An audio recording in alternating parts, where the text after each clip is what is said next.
উনি শুধুমাত্র কেবলমাত্র খলিফা, উনি হলেন নেতা। উনি কত বড় নেতা!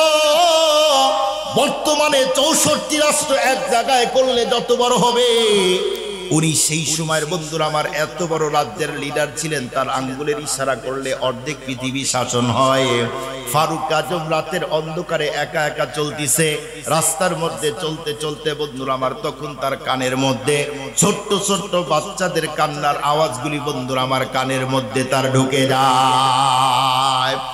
তাম দুনিয়া একদম স্তব্ধ, বিরাজমান, কোন আওয়াজ নাই, শুনশান নীরবতা। সেই মুহূর্তে ফারুক আজমের কানে যখন বাচ্চাদের কান্নার আওয়াজ ঢুকলো, ফারুক আজম সেই মুহূর্তে বন্ধুরা আমার ব্রেক করে তখন দাঁড়িয়ে গেল। তার মাথার মধ্যে আসলো কিরে কোন দিক থেকে বাচ্চাদের কান্নার আওয়াজগুলি আসে। উনি বাচ্চাদের আওয়াজকে টার্গেট করে বন্ধুরা আমার একটা রাস্তার মধ্যে ঢুকলো, কিন্তু সেই রাস্তার মধ্যে লম্বা রাস্তা যাওয়ার পরে দেখলেন না, এই রাস্তার বাচ্চার কান্নার আওয়াজ শোনা যায় না। উনি ব্যাক করে সেখান থেকে এসে আর এক রাস্তা ধরলেন। ওই রাস্তার মধ্যে অল্প কিছু দূর যাওয়ার পর উনি নজর করে দেখলো ভাঙ্গা জীর্ণ শীর্ণ একটা ঘর দেখা যায়। ওই ঘরের বন্ধুরা আমার, ওই ঘরের মধ্যে 3টা বাচ্চা কান্না করতেছে, আর মা চুলার বন্ধুরা আমার চুলার উপরে ছোট্ট একটা পাতিল উঠায় দিয়ে পুরা পাতিলের মধ্যে পানি দিয়ে চোখের পানি ছেড়ে পাতিলকে বলে, পাতিল এই মুহূর্তেই তুই আল্লাহর হুকুমে কুদরতি ভাবে খাবার তৈরি করে দে। এদিক দিয়ে বাচ্চাগুলি কান্না করে আর ডেকে বলল, মা 3 দিন হয়ে গেল পেট ভরে এখনো খাবার খাই নাই, আজকে যদি রাত্রে আমাদের জন্য খাবার তৈরি না করো, আমরা যদি মরে যাই তাহলে কিন্তু তুমি কোনো অবস্থাতেই একা একা থাকতে পারবে না। আজকে যদি খাবার তৈরি না করো আমরা কিন্তু বাবার কাছে চলে যাব। যেই মুহূর্তে মায়ের কাছে এমন করে দুঃখের কথাগুলি বলল, বলুন তো দেখি সন্তানের ক্ষুধা আর মা শুনবে, এইটা কি কখনো মেনে নেওয়া যায়? কথা বলেন, কথা বলেন, মেনে নেওয়া যায়? সন্তানের ক্ষুধা মা তো শোনা মাত্রই হৃদয় যেন, মা যেন ভাবতেছে মনে হয় কলিজা তাই রান্না করে সন্তানের সামনে এখন পেশ করি। এরই নাম মা। মা তো চোখের পানি ছেড়ে কান্না করে, শুধু আল্লাহকে বলতে চায়, রব আমার সন্তানগুলি 2 দিন 3 দিন শুধু পানি জাল দিয়ে ওদেরকে বুঝাই। সন্তানদেরকে মা বলল, বাবা তোমরা একটু ঘুমিয়ে যাও, এই তো খাবার হয়ে যাবে, খাবার হলেই তোমাদেরকে দিব, ডেকে নিয়ে এসে তোমাদের খাবার দিব। এক পর্যায়ে মাও কান্না করে, ছেলেরাও ঘরের মধ্যে কান্না করে। কারণ এখানে আপনাদেরকে একটা কথা বলতে চাই, বলুন এই পৃথিবীতে আমাদের অনেক মহব্বতের লোক আছে, অনেক আপন আছে, কিন্তু মা বাবার চাইতো আপন কেউ কি আছে? কথা বলেন না কেন? আপনারা বিরক্ত হচ্ছেন? এই অল্প টাইমই শেষ করে দিব, বেশি টাইম বিরক্ত করবো না। ঘটনা শেষ করতে আর কয়েক মিনিট লাগবে, ঘটনাও শেষ, কয়েনও শেষ হয়ে যাবে ইনশাআল্লাহ। এই পৃথিবীতে মায়ের চেয়ে আপন, বাবার চেয়ে আপন আর কাউকে পাবেন না। পাবেন? জোরে বলেন, পাবেন? পাবেন না। দুঃখ আর কষ্ট লাগে যে মা আর বাবা সন্তানকে এত আদর করে, সহগ করে, ভালোবাসা দিয়ে লালন করলো, সন্তান যখন বড় হয় তার জীবন সঙ্গী পায়, মা নতুন মা আর বাবা যখন পায়, তখন এই ছেলের কাছে নিজের মা আর বাবা তাওই আর মাওই হয়। কি ভাবটা যেন এমন না ভাই সমাজের চিত্র? আমি চ্যালেঞ্জ করে বলতে পারবো, আমি চ্যালেঞ্জ করে বলতে পারবো, বাংলাদেশে ওই সমস্ত ছেলেরাই বাবা আর মাকে তাওই বানায় যারা বিয়ের পরে মা আর বাবার খোঁজ নেয় না, তাদের কোনো চিকিৎসার জন্য টাকা ব্যয় করে না, যাদের পিছনে মা আর বাবা অনেক টাকা ব্যয় করেছে, ওই সমস্ত সন্তানগুলি মা আর বাবার খবর নেয় না, কিন্তু মাত্র কয়েক টাকা বেতন, 5,000, 7,000, 10,000 মাদ্রাসায় পড়ুয়া কোনো ছেলে যদি থাকে, টাকা যদি পকেটে নাও থাকে, এর পরেও মা আর বাবাকে কখনো ঘর থেকে বের করে দেয় না, দেয় না। খোঁজ নিয়ে দেখেন, আমি তো বগুড়া শহরে থাকি, আমার কাছে অ্যাভেলেবেল খবর আছে, শহরের ক্ষতি কিরকুট আছে, হুজুর দোয়া করেন।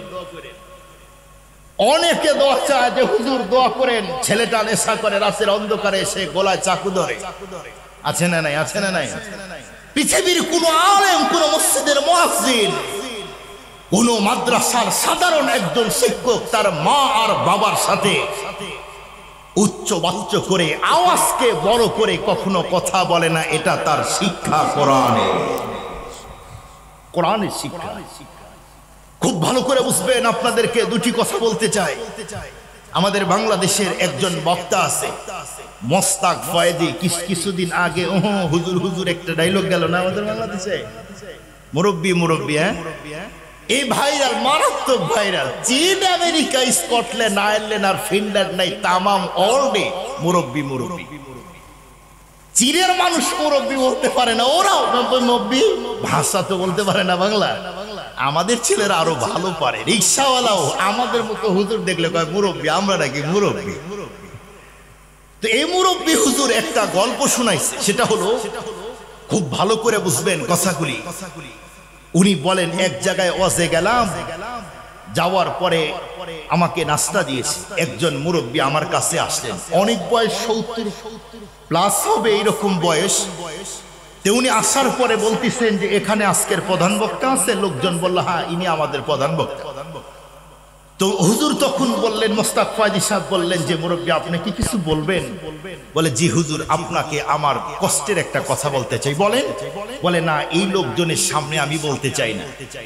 উনি তখন বললেন যে সমস্যা কোথায়? খুব গোপন কথা। কয় জি হুজুর, খুব গোপন কথা।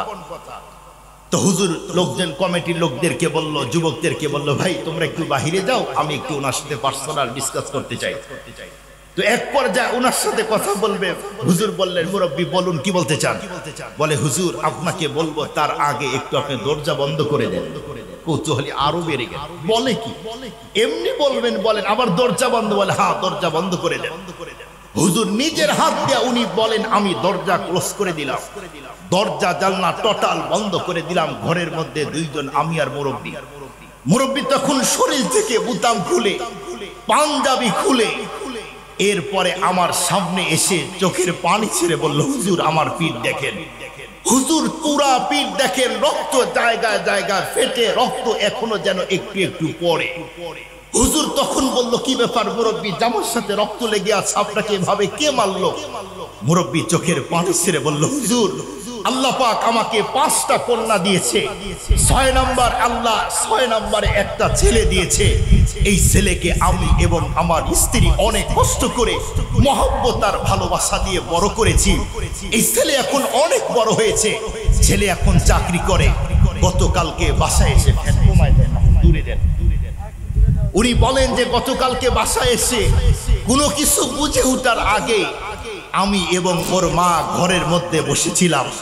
হঠাৎ করে ঘরের মধ্যে ঢুকেই ওর মাকে বকাঝকা করা শুরু করলো, অশ্লীল ভাষায় গালি দিল।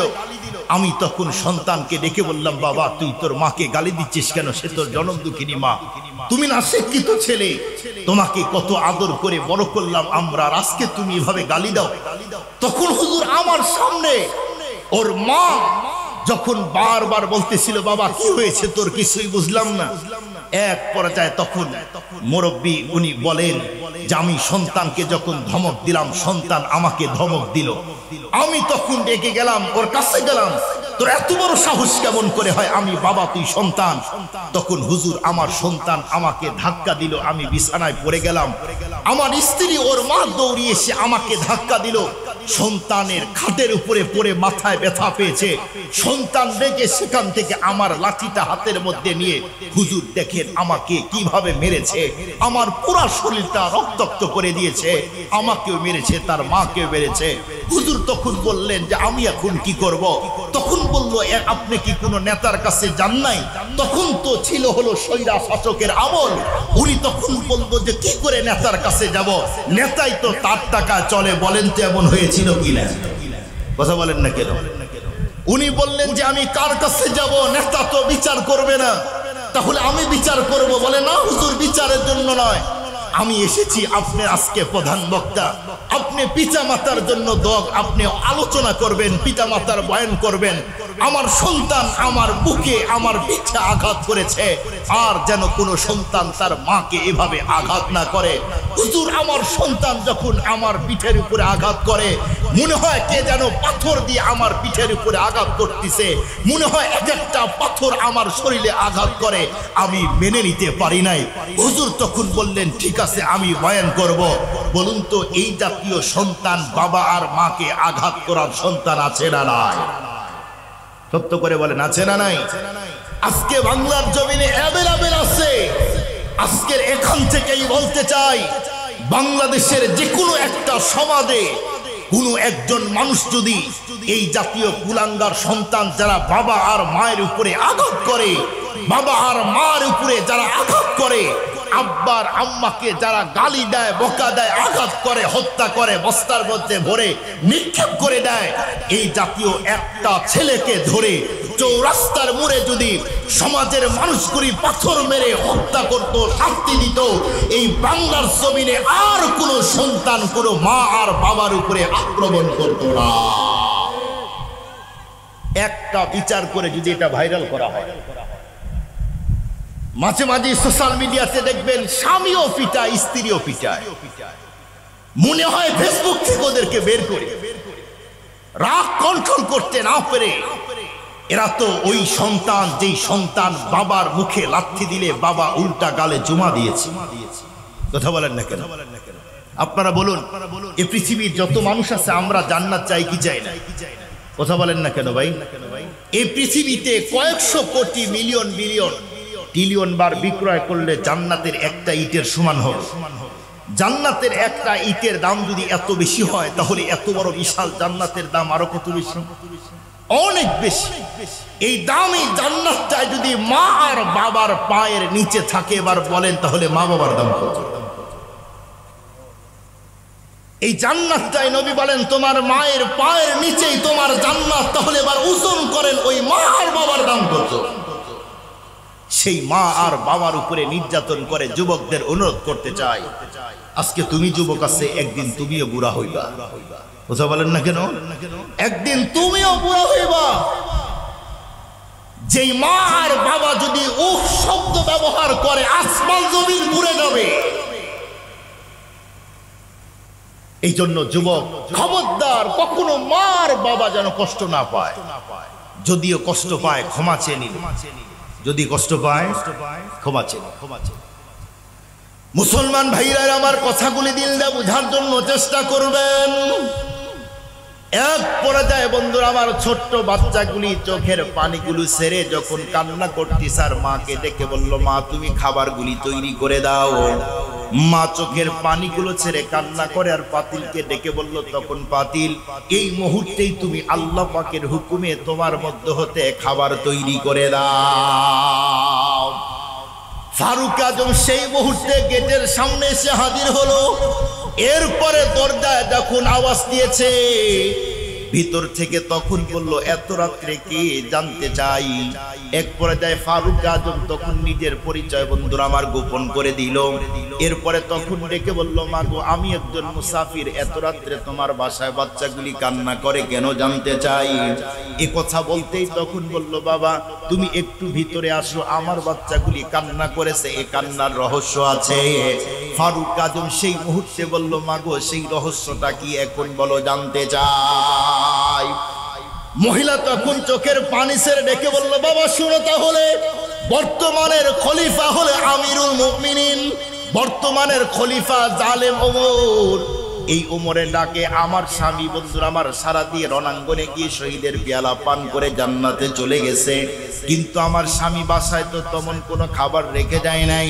আমার স্বামী দুনিয়া থেকে যাওয়ার পরে সন্তানদের খবর জালেম ওমর নেয় নাই। এ কথা বলতেই ফারুক আজম বন্ধুরা আমার তখন ভয়ে থরথর করে কাঁপতিছে। কেন?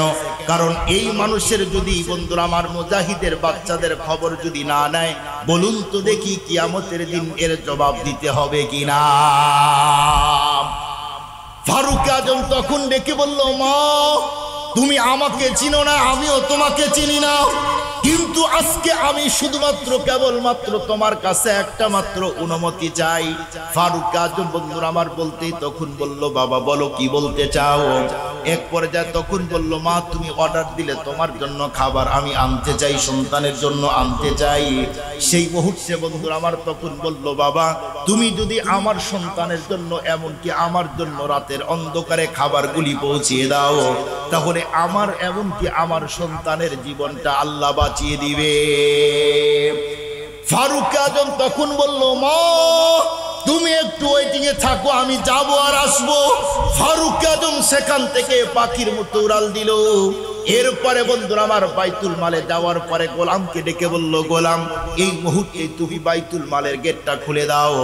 এক পর্যায়ে বন্ধুরা আমার গোলাম যখন বাইতুল মালের গেটটা খুলে দিল, এরপরে ফারুক আজম গোলামকে তখন ডেকে বলল, গোলাম এই মুহূর্তেই বাইতুল মাল থেকে আমার পিঠের উপরে একটা আটার বস্তা উঠিয়ে দে।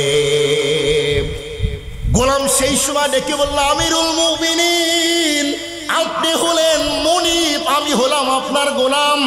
আপনি হলেন খলিফার, আমি হলাম আপনার গোলাম।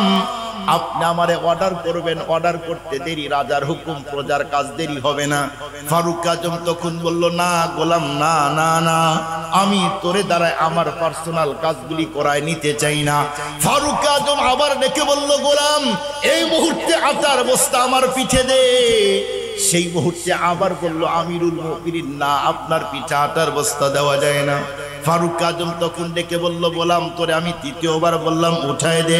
গোলাম তখন বলল, আমিরুল মুমিনিন আপনি আমার পিঠের উপরে আটার বস্তা উঠায় দেন।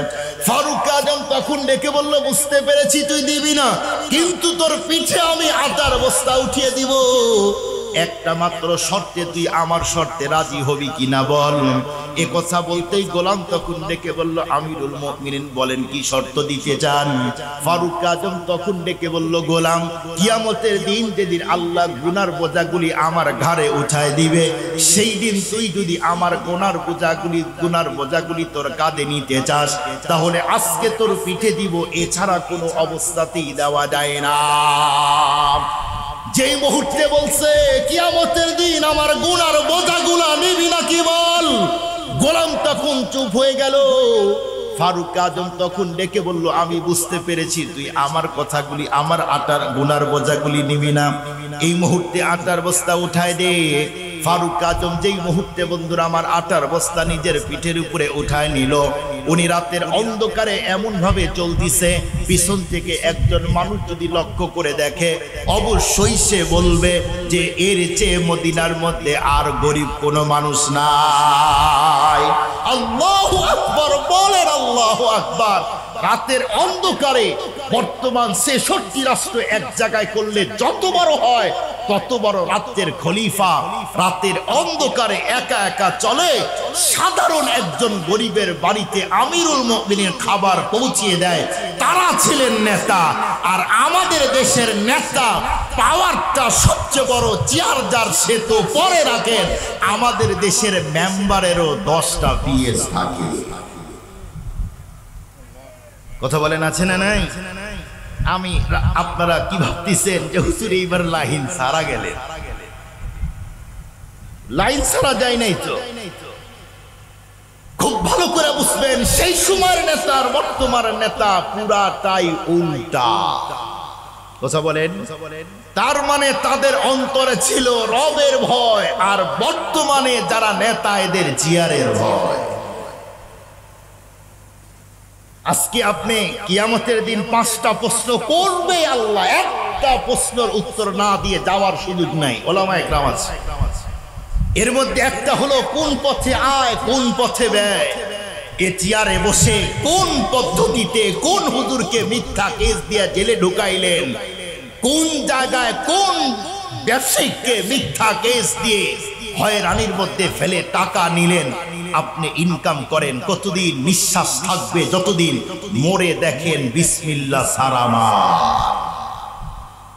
সম্মানিত মুআজ্জাজ মুহতারাম হাজিরিন, সেই সময় নেতা ছিলেন তারা। বলুন তো ওই জাতীয় নেতা বাংলাদেশে পুরা পৃথিবীতে আসার সুযোগ এখনো আছে না? না, কথা বলেন না কেন? বর্তমান পৃথিবীর সুপার পাওয়ার আমেরিকা, আফগানিস্তান জীর্ণ শীর্ণ ভাঙ্গা একটা রাষ্ট্র। এই আফগানিস্তানের বর্তমান লেটেস্ট বক্তব্য হলো আমেরিকাকে আমাদের গুনার কোনো টাইম নাই, ওরাও মোল্লা। এই জন্য আপনাদেরকে অনুরোধ করে বলতে চাই, আমি কোনো রাজনীতি কথা বলি না, অমক আর তমকের সাথে দৌড়ায় লাভ নাই। মুসলমানের ভাগ্য আর কপাল যদি পরিবর্তন করতে চান, জীবন যদি সুখের করতে চান, জীবন আর সম্পদ যদি নিরাপদ রাখতে চান, অবশ্যই কোরআনের কাছেই আসতে হবে, এছাড়া উপায় নাই, উপায় নাই, উপায় নাই।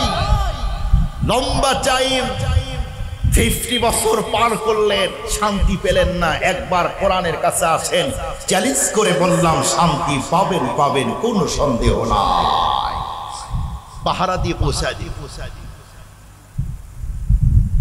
সেই বরিশালের একজন চেয়ারম্যান ছিলেন খালেদ সাইফুল্লাহ সাদি, ওনাকে সরকারি ভাবে অনেক কিছুই দিয়েছেন, উনি নিজে বাজার করে, নিজে সাইকেল চালায়। আর আমাদের চেয়ারম্যানের সিগারেট দেয় একজন, আগুন দেয় আর একজন। কথা বলেন না কেন ভাই? দেয় একজন, আর একজন আগুন দেয়। শুধু এখানেই না, যে নেতা হবে সে নামাজ পড়ানোর যোগ্যতা রাখবে, যে নেতা হবে সে জুমার দিনে খুতবা দেওয়ার যোগ্যতা রাখবে, যার এই যোগ্যতা থাকবে সেই ইসলামিক নেতা। আর যে উঠেই বলে আপনাদের পূজার আমাদের রোজা, খুব ভালো করে বুঝবে, এত সহজ না। অনেকেই বলে যে আমরা তো ইসলামী খেলাফত চাই না, ইসলামী চাই না, আমরা অন্য কিছু চাই। কোরআনে পাকের মধ্যে স্পষ্ট আসছে, ইহুদি আর নাসারা তোমাদের সবচেয়ে বড় দুশমন, ততক্ষণ পর্যন্ত তোমাদের বন্ধু হবে না যতক্ষণ পর্যন্ত তোমরা তাদের ধর্মকে গ্রহণ না করবে। আর আজকে মুসলমান আল্লাহর মতো সুপার পাওয়ার রব থাকতে সেই রবকে মাইনাস আর বাইপাস করে বিজাতিদের কাছে এখন ধর্ণা দেয়, আছে না নাই? রবকে বাদ দিয়ে অন্য জায়গায় রব যে এখনো পানি দেয়, খাবার দেয়, অক্সিজেন দেয়, এটা হলো উনি হলেন রব, উনি হলেন রহমান, উনি হলেন রহিম। আজও খাবার দেয় শুধুমাত্র মাদ্রাসার তলবে ইলমের কোরআনের তেলাওয়াত। কথা বলেন না কেন ভাই? বিরক্ত হচ্ছেন এখন আপনারা? একদম সত্য কথা, একদম সত্য কথা। এগুলি সমাজের বাস্তব চিত্র। দেখবেন এ মাদ্রাসায় অনেক টাইমে আসবেন, ফজরের সময় আসবেন, ফজরের আগে আসবেন, ফজরের পরে আসবেন, মাগরিবের পরে আসবেন, দেখবেন ছেলেগুলি কোরআন পড়ে, কোরআন পড়ে। নবীজি বলেন যে অঞ্চলে কোরআন পড়ে ওই অঞ্চলে আল্লাহ পাক বিশেষ রহমতের সাকিনা নাযিল করতে থাকে। এই জাতীয় মাদ্রাসা না থাকলে যে অপরাধ করি আমরা সবগুলারে বিসমিল্লাহ ছাড়া দিত আল্লাহ। সামুদ জাতিকে ধ্বংস করেছে, পৃথিবীর অনেক জাতিকে আল্লাহ মাটির নিচে ঢুকিয়ে দিয়েছে, ধ্বংস করে দিয়েছে। এখন দেয় না কেন? নবীজির দোয়া আর আল্লাহর কোরআন তেলাওয়াত চালু আছে, তাই চালু আছে, চালু আছে। এই জন্য আপনাদের অনুরোধ করতে চাই, নিজের ভাগ্য নিজে পুরাইছি আমরা। কথা বলেন, কথা বলেন। এখানে যত মানুষ আছে, এখন যদি বলা হয় যে কোরআনের বিধান হোক রাষ্ট্রে, কেউ রাজি হবে না।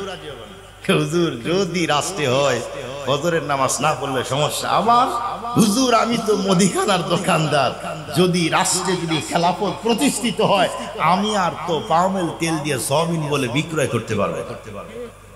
50 টাকার গেঞ্জি নিয়ে এসে 500 টাকা তো আর বিক্রি করতে পারবো না, কারণ 2 নাম্বারই আমি বন্ধ করব না, 2 নাম্বারই চালাবো আর মসজিদে ঠিকই নামাজ পড়বো। তার মানে একবার ভগবান একবার আল্লাহ।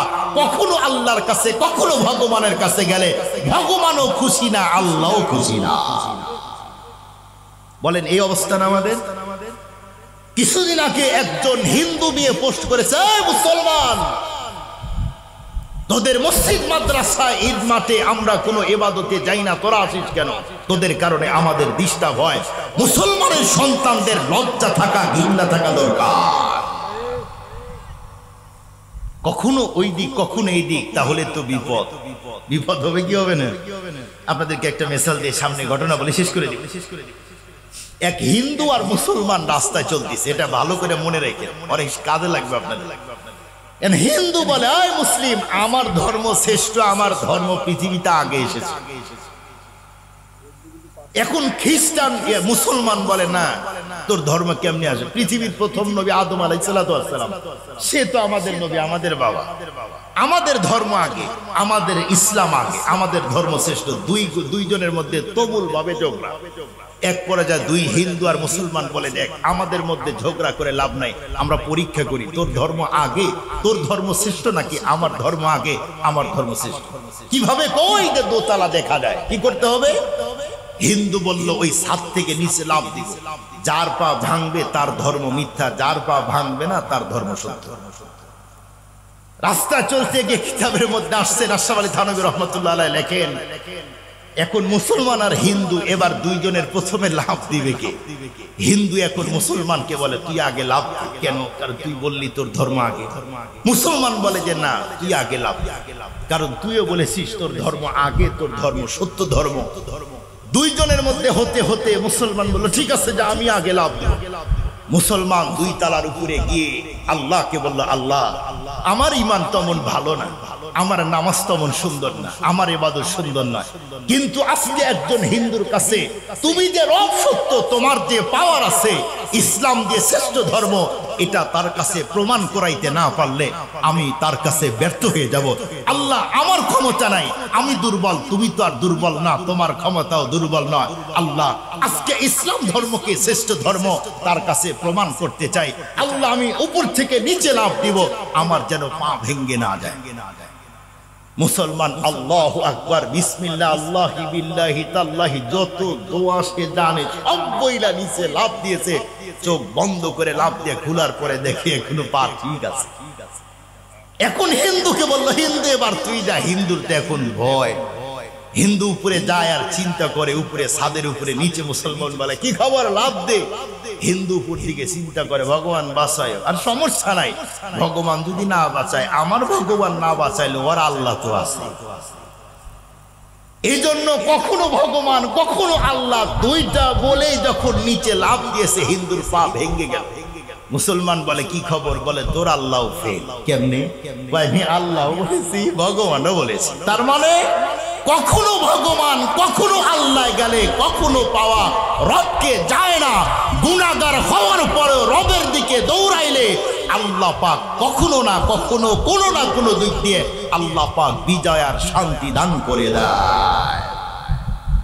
আমরা আজকে বলুন, আমাদের এই হিন্দুর মতো সমস্যা কিনা? কথা বলেন না কেন? কখনো এই জায়গা কখনো ওই জায়গা দৌড়াই। মনে রাখবেন, কেউ যদি ঈমানের উপরে ইস্তেকামত থাকে, অবশ্যই আল্লাহ তার ব্যবস্থা করেই দিবে। দিবে কি দিবে না? এই জন্য আফগানিস্তানের যেমন বিজয় হয়েছে, ইসলামিক রাষ্ট্র হয়েছে, আমাদেরও হবে, কিন্তু রবের উপরে বিশ্বাস আমাদের নাই। এজন্য দাদা আর বাবুর কাছে, লাল চামড়ার কাছে দৌড়ায়া কোনো লাভ নাই। রব যেই কাজে বেজার হয়, অসন্তুষ্ট হয়, সেই জায়গায় দৌড়াইলে কখনো রহমত শান্তি পাওয়া যায় না। মুসলমান ভাইরা, আমার কথাগুলি দিলদা বুঝার জন্য চেষ্টা করবেন। এক পর্যায়ে ফারুক আজম রাদিয়াল্লাহু তাআলা আনহু, সেই বন্ধুরা আমার, সেই সময় নিজের কাঁধের উপরে আটার বস্তাগুলি নিয়ে যখন মহিলার কাছে হাজির হলো, এরপরে মহিলাকে তখন ডেকে বলল, মা গো, এই যে তোমার কাছে আমি আটার বস্তা দিয়ে দিলাম, তুমি যদি এই মুহূর্তে আমাকে অনুমতি দাও, আমি নিজের হাত দিয়ে খামিরগুলি সুন্দর করে আটাগুলি তৈরি করে দেই, তুমি নিজের হাত দিয়ে রুটিগুলি বানাও, আর আমি বসে বসে এখন রুটি ভাজার কাজগুলি করতে চাই। মহিলা তখন বলল, বাবা, তাহলে তো অনেক ভালো হয়, ফারুক আজম নিজের হাত দিয়ে পানি দিয়ে যখন রুটিগুলি বন্ধুরা আমার সুন্দর করে তৈরি করে দিল, মহিলা রুটিগুলি বানানোর পরে ভাজার জন্য ফারুক আজমকে যখন অনুমতি দেয়, এদিক দিয়ে ফারুক আজম বন্ধুরা আমার সুন্দর করে রুটিগুলি ভাজার পরে অল্প কয়টা রুটি যখন ভাজা হলো, ফারুক আজম তখন মহিলাকে ডেকে বলল, মা গো, আমাকে যদি অনুমতি দাও, এই রুটিগুলি নিজের হাত দিয়ে তোমার ক্ষুধার্ত সন্তানের মুখে দিতে চাই। মহিলা তখন বলল, বাবা যাও যাও। ফারুক আজম নিজের হাত দিয়ে রুটিগুলি নিয়ে বাচ্চাগুলির কাছে যাওয়ার পরে বাচ্চাদের ঘুম থেকে উঠানোর পরে ডেকে বলল, বাবা, এই যে তোমাদের জন্য রুটি নিয়ে আসছি, গোস্ত নিয়ে আসছি, ভোনা গোস্ত তোমরা খাও। সেই মুহূর্তে ফারুক আজম বন্ধুরা আমার রুটিগুলি বাচ্চার মুখের মধ্যে দেয়। এক পর্যায়ে বাচ্চাগুলি ছোট্ট ছোট্ট বাচ্চা, এই লোকটাকে কেউ তো চিনে না, এই জন্য বাচ্চাগুলির বন্ধুরা আমার যখন ক্ষুধা নিবারণ হয়ে গেল, ফারুক আজমের ঘাড়ের উপরে কোনো বাচ্চা লাফ দিয়ে বলে, আঙ্কেল আপনি কি, কোথায় থেকে আসছেন? ফারুক আজম তখন চোখের পানি ছেড়ে ডেকে বলল, বাবা, আমি হলাম একজন মুসাফির, তোমরা আমাকে আপন ভাবতে পারো। সেই সময় ফারুক আজম সন্তানদেরকে বলল, বাবা শোনো, তোমাদের আর খাবারের জন্য পেরেশান করতে হবে না, আমি কয়েকদিন পর পরই খাবার ফুরানোর আগেই তোমাদের জন্য খাবারগুলি পৌঁছিয়ে দিব। ফারুক আজম মহিলাকে তখন ডেকে বলল, মা, আমি এখন চলে গেলাম, যখন তোমার খাবার প্রয়োজন হবে এর আগেই খাবারগুলি পৌঁছিয়ে দিব। এ কথা বলেই যখন বন্ধুরা আমার ফারুক আজম চলে আসতেছিল, এমন মুহূর্তে মহিলা সামনে গিয়ে ফারুক আজমের রাস্তা ব্লকিং করে দিয়েছে। দেওয়ার পরে ফারুক আজমকে তখন ডেকে বলল, বাবা তোমার নাম কি, তোমার ঠিকানা কিছুই তো জানতে পারলাম না। ফারুক আজম চিন্তা করলো, এখন যদি পরিচয় দেই মহিলা এখন সেন্স হারিয়ে এখন পড়ে যেতে পারে। এক পর্যায়ে ফারুক আজম তখন ডেকে বলল, মাগো, আমি আল্লাহ পাকের বান্দা, একজন মুসাফির, এটাই আমার পরিচয়। ফারুক আজম সেখান থেকে নিজের বন্ধুর আমার ঘরে গিয়েছে। যাওয়ার পরে সারা রাত আল্লাহর কাছে তওবার ইস্তেগফার করেছে। কান্নাকাটি করার পরে ফজরের নামাজে বন্ধুরা আমার যখন ইমামতির জায়গায় গিয়েছে, নামাজগুলি আদায় করে ফারুক আজম সেই মুহূর্তে সমস্ত লোকদেরকে তখন ডেকে বলল, শোনো, আজকে এমন একটা বিচার হবে, এই জন্য সবাইকে থাকতে হবে। এই জায়গায় এখন যাওয়ার কোনো অনুমতি কাউকে দেওয়ার সুযোগ নাই। সমস্ত মুসল্লিদেরকে ফারুক আজম যখন বসিয়ে দিয়েছে, এক পর্যায়ে ফারুক আজম গোলামকে ডেকে বলল, গোলাম, এই মুহূর্তেই তুমি যাও, বাগান থেকে খেজুরের কাঁচা কাঁচা ডালগুলি কেটে নিয়ে আসো। ফারুক আজমে কথা বলতে গোলাম বন্ধুরা আমার সেখান থেকে ডালগুলি কাটতে গেল। এদিক দিয়ে ফারুক আজম বন্ধুরা আমার তার স্পেশাল বাহিনীকে ডেকে বলল, শোনো, অমুক জায়গায় যাইবা, সেই জায়গায় একজন মহিলা আছে, এমনকি তার 3টা সন্তান আছে, তাদেরকে সঙ্গে করে নিয়ে আসবা। সেই মুহূর্তে তার স্পেশাল বাহিনী যখন মহিলার বাড়িতে গিয়েছে, যাওয়ার পরে মহিলার দরজার মধ্যে বন্ধুরা আমার যখন আওয়াজ দেয়, সেই সময় মহিলা আল্লাহর কোরআন তেলাওয়াত করতেছিল। দরজায় কে আওয়াজ দেয় এখন মহিলা কিছুই টের পায় না। দরজায় কে আওয়াজ দেয় মহিলার খবর নাই। কোরআন তেলাওয়াত এতটাই মনোনিবেশ দিয়ে করতেছিল, দরজায় কে আওয়াজ দেয় মহিলার খবর নাই। আমরা কোরআন তেলাওয়াত করলে পিঁপড়া কাছ দিয়ে গেলেও টের পাই। কথা বলেন না কেন ভাই? আমরা কোরআন পড়ি, পিঁপড়া কোন দিক দিয়ে যায় এটাও টের পায়। সেই যুগের মেয়েরা ফজরের নামাজ, মাগরিবের নামাজের পরে 2 টাইম আল্লাহর কোরআন পড়তো, কিন্তু বর্তমানের মা বোনেরাও খুব পড়ে। কথা বলেন না?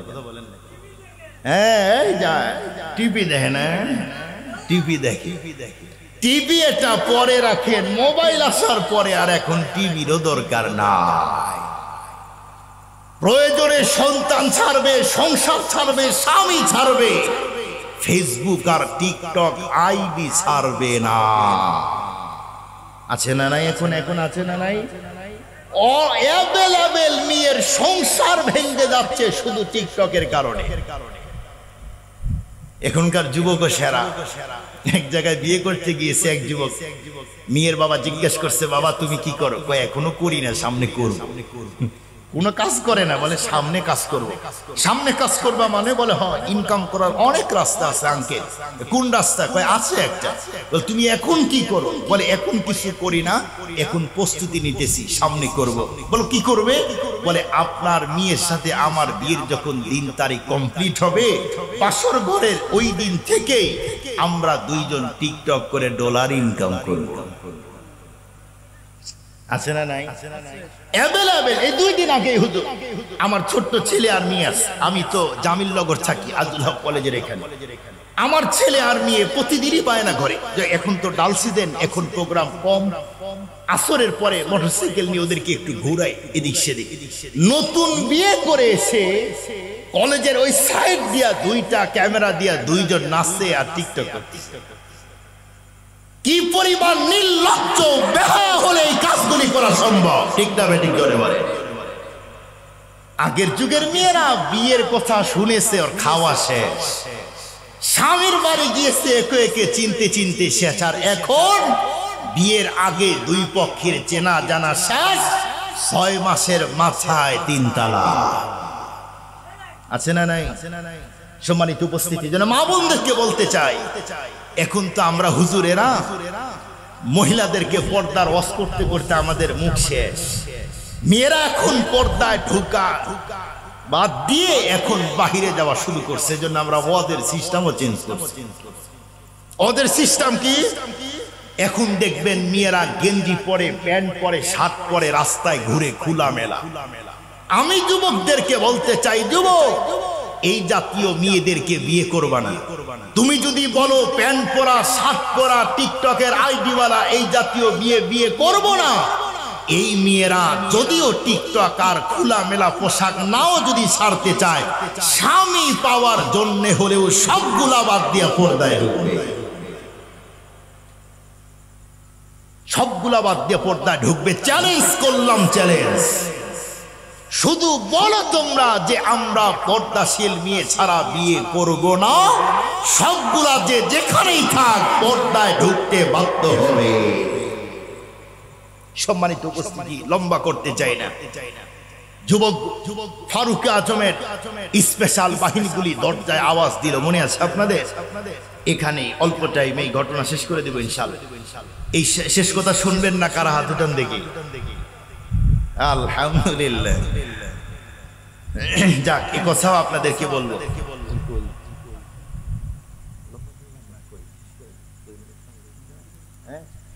আপনাদের বলতে চাই, এই মাদ্রাসা থাক না বন্ধ হয়ে যাক?